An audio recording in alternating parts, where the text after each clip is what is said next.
സാധാരണയായി നമ്മൾ ഭഗവത്ഗീതയിൽ നിന്നും കേൾക്കുന്ന ഒരു ഉപദേശമാണ് ഇന്ദ്രിയങ്ങളെ നിയന്ത്രിക്കുക എന്നത്. എന്നാൽ പലരും ചിന്തിക്കുന്നത് ഒന്നും ചെയ്യാതെ ആരുമില്ലാത്ത സ്ഥലത്തു പോയി വെറുതെ ഇരിക്കുകയാണെങ്കിൽ ഇന്ദ്രിയ നിയന്ത്രണം നടക്കുമെന്നാണ്.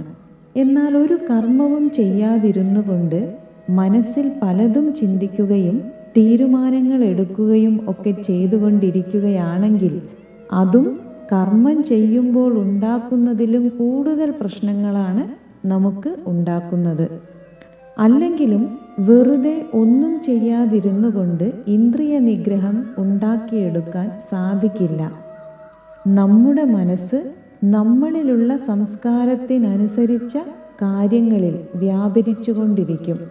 അത് കൂടുതൽ കൂടുതൽ അത്തരം കാര്യങ്ങളോടുള്ള ബന്ധവും കൂട്ടിക്കൊണ്ടിരിക്കും. നമ്മുടെ ഋഷി പരമ്പരയുടെ ഉപദേശമനുസരിച്ച് 2 തരത്തിൽ നമുക്ക് ഈ ലോകത്തിൽ കർമ്മം ചെയ്യാം. ഒന്ന്, നമ്മുടെ സ്വാർത്ഥതയ്ക്ക് വേണ്ടി ചെയ്യുന്ന കർമ്മം. 2, സ്വാർത്ഥതയില്ലാതെ സാഹചര്യത്തിനനുസരിച്ച് ധർമാനുസൃതമായി ചെയ്യേണ്ടത് എന്താണോ അത് ചെയ്യുക. ഇതിൽ ആദ്യത്തെ മാർഗം പിന്തുടരുന്ന വ്യക്തികൾ വീണ്ടും വീണ്ടും മനസ്സിനെ കർമ്മബന്ധങ്ങളിൽ കെട്ടിയിടുകയാണ്. എന്നാൽ രണ്ടാമത്തെ മാർഗം സ്വീകരിച്ചാൽ നമുക്കും നമ്മുടെ ചിന്തകൾക്കും കൂടുതൽ ഉണർവും ജീവിതത്തിന് നവോന്മേഷവും ഉണ്ടാക്കിയെടുക്കാൻ സാധിക്കും.